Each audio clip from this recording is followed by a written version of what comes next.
Lamar Jackson will not be playing in the preseason finale for the Baltimore Ravens, and it's not a surprise. They're trying to keep the guy healthy. He had some injury issues last year. He's negotiating that contract on his own with the Ravens. He's set an artificial deadline of week 1. We'll see if they get something done. John Harbaugh, the Ravens head coach, has a firm belief in Plan B in the event that Lamar Jackson is injured. Before we hear from John Harbaugh about Tyler Huntley, though, let's focus on this Lamar Jackson contract. Gut feeling. I'm not going to hold you to it unless you're wrong.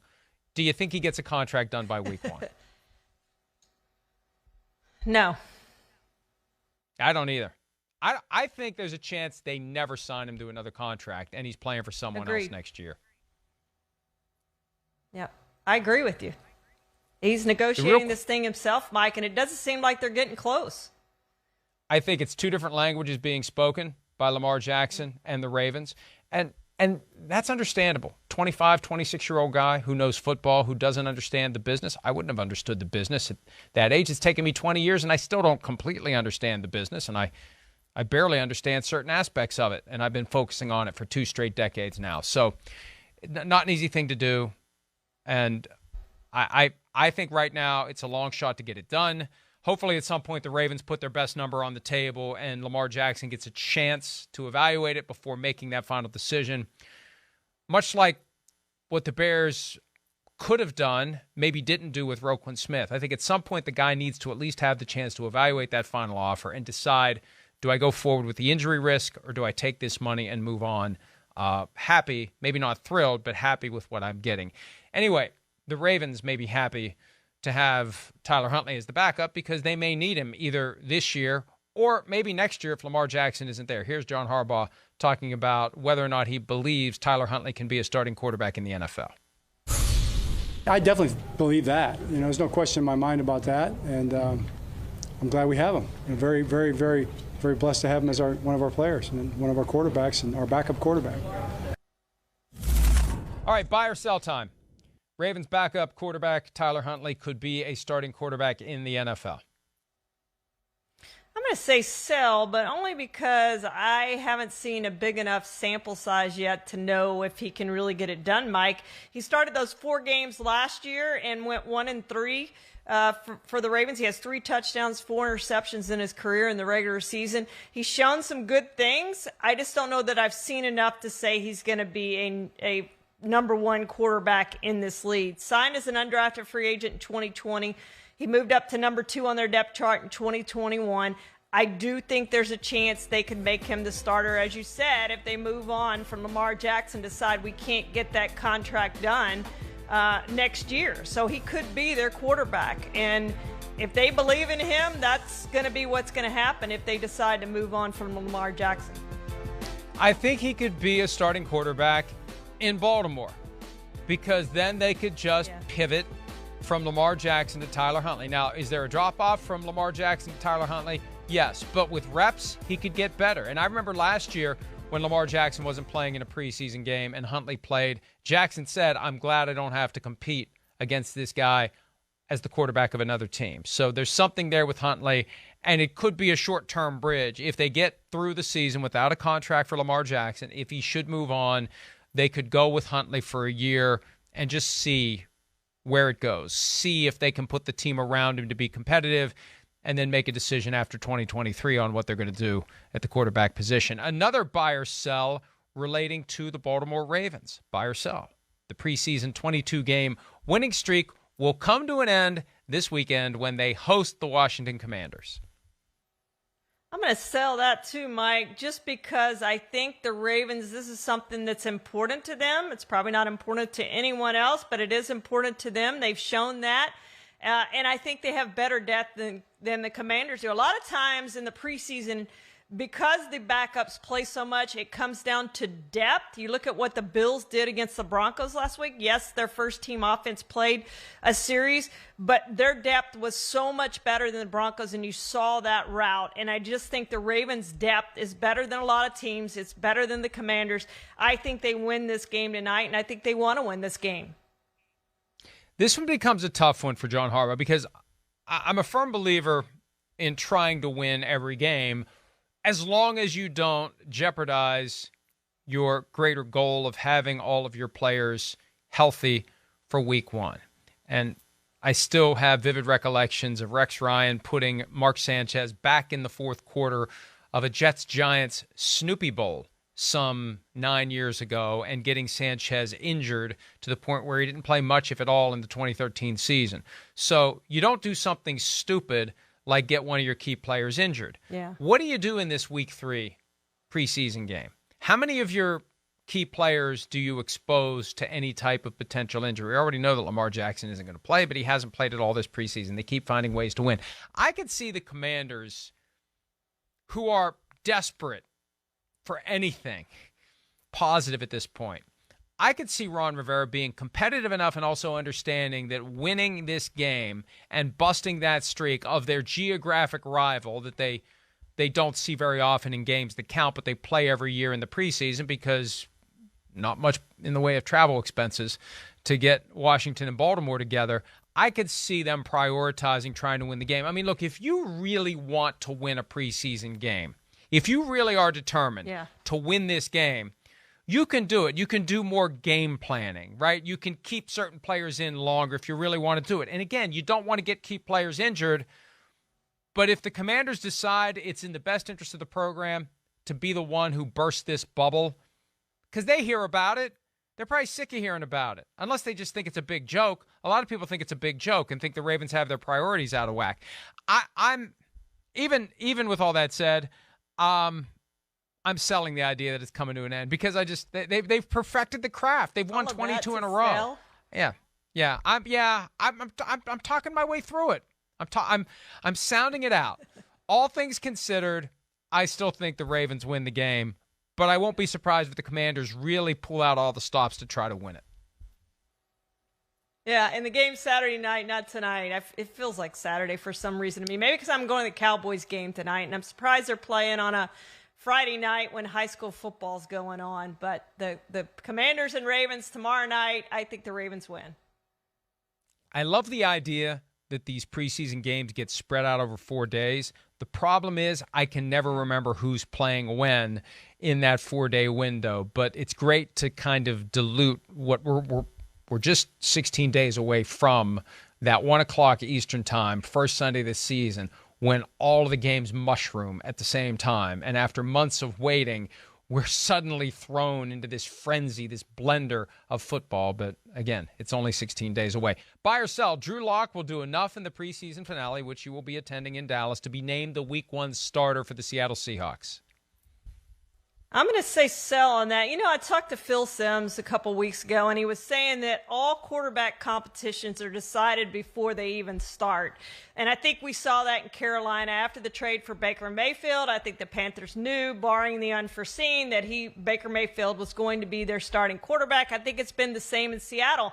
And if you listen to Pete Carroll, that's what he said all along. Geno Smith's our number one guy. He has the lead. He knows the offense. Everything's been Geno. And I just think that the COVID that Drew Lock contracted last week that kept him out of his one chance to start a preseason game really locked it, for lack of a better, no pun intended.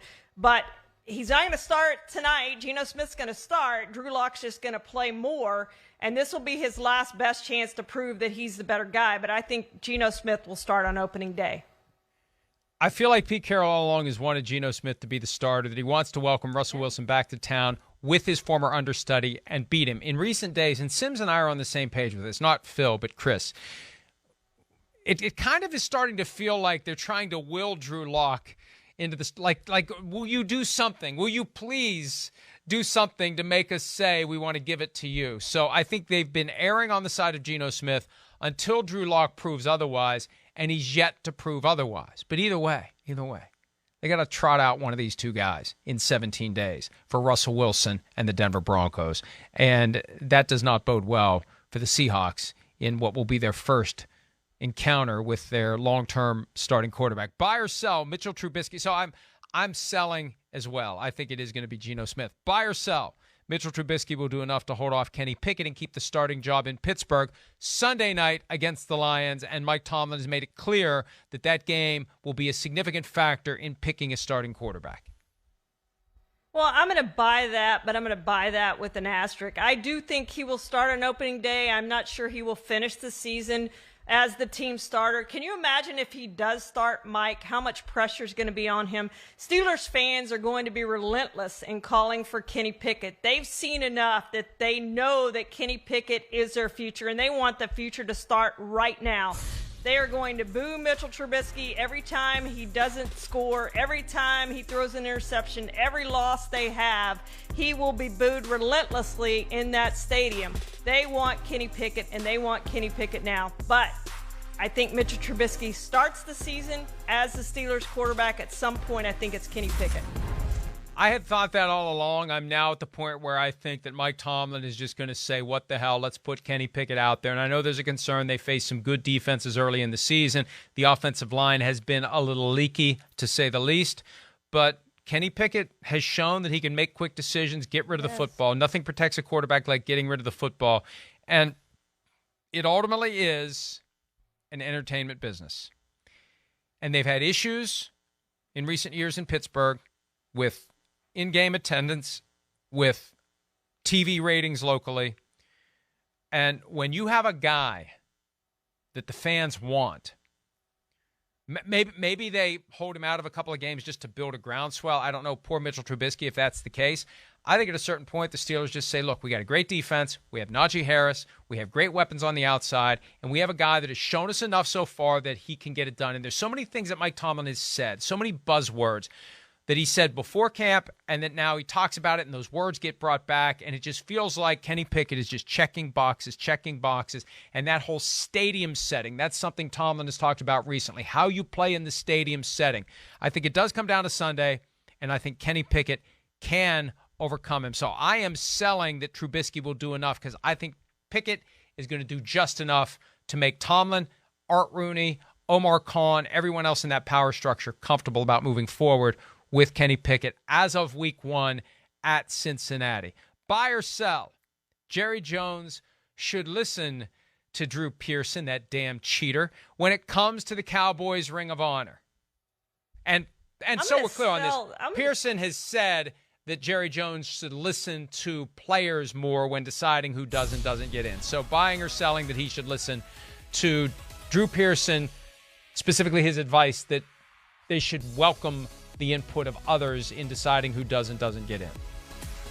Well, I'm going to sell that. Jerry Jones is the only one who decides who goes into the Ring of Honor, which is why Jimmy Johnson is not in their Ring of Honor. But, Mike, these Ring of Honors and Hall of Fames and all, there's too many players in it. And we start getting these, they're adding so-and-so, they're adding so-and-so. I'm like, what did that guy do that you think he deserves to go in your Ring of Honor or your Hall of Fame?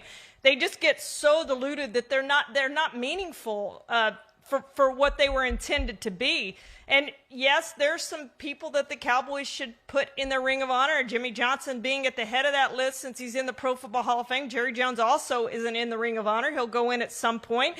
I guess it's kind of weird to put yourself in the Ring of Honor, but he needs to go in the Ring of Honor. And then, you Harvey Martin and Tutal Jones and Dan Reeves probably have a case to go in. But then he's going to want to put his own players in there. But I tell you what, if he puts in Tony Romo, you've got to put in Danny White. Danny White did as much or more than Tony Romo did. I worry about some stupid things at times, and I freely admit that before telling you one of the things that I worry about. And, I worry about where does all the garbage go, and I think that's a legitimate concern because at some point there's not going to be any place else to put the garbage. Yeah. And I'm going somewhere with this. Bear with me. At a certain point, you run out of room on the Ring of Honor. At a certain point, yeah, it's true. You need a gigantic warehouse for all of the Hall of Fame busts. You can only retire so many jerseys. At a certain point, you just have to start drawing lines and maybe start over, right? I don't think that Jerry Jones is making the best decisions, and he's being petty about Jimmy Johnson, and it's kind of infantile, frankly, to not put Jimmy Johnson in. He clearly should be in. So if the guy's not making good decisions on his own, then maybe he should be listening to others. But I agree with you. the longer the NFL is around, the more these teams are around, the more you're going to have all-time greats that deserve some sort of recognition, but at some point, you've got too many all-time greats. You've got too many busts in the Hall of Fame. That's what Deion Sanders is complaining about. They put too many in every year because we got to have the parade. We got to have 8 cars, not 1 car in the parade in Canton. We got to have a full 3-hour presentation of speeches. We got to have maximum busts. We got to get people to come to Canton. We need fan bases to want to show up. Wait, we got the Steelers fans coming because we got a Steeler in. We got the Bills fans coming because we got a Bill. There's a certain point where you just have to ask yourself, are we diluting it? And are we creating a long-term problem by expanding this well beyond the point where it should be? Whether it's retired jerseys, rings of honor, Hall of Fame, those are all things that others can worry about. Although from time to time, just like where are they going to put all the garbage, 100 years from now, 200 years from now, 300 years from now, you're going to need a bigger ring at some point. That's right. But somewhere we'll be hovering, in the hole in the top of the stadium through which God watches the Cowboys. Maybe we'll be able to, assuming that I go up and not down. There's still hope. Deathbed conversion is possible. But even then, you can't see the Ring of Honor, so it doesn't matter. You're just watching the football game. And that's really what it all comes down to. People just watch the football games. All this other stuff is just, it's collateral. It's something to talk about. And I guess the people who are honored feel honored by it, but it really doesn't mean anything when it comes to football. Hi, I'm Mike Tirico, and thanks for watching. Make sure to hit subscribe for the latest news and highlights from NBC Sports.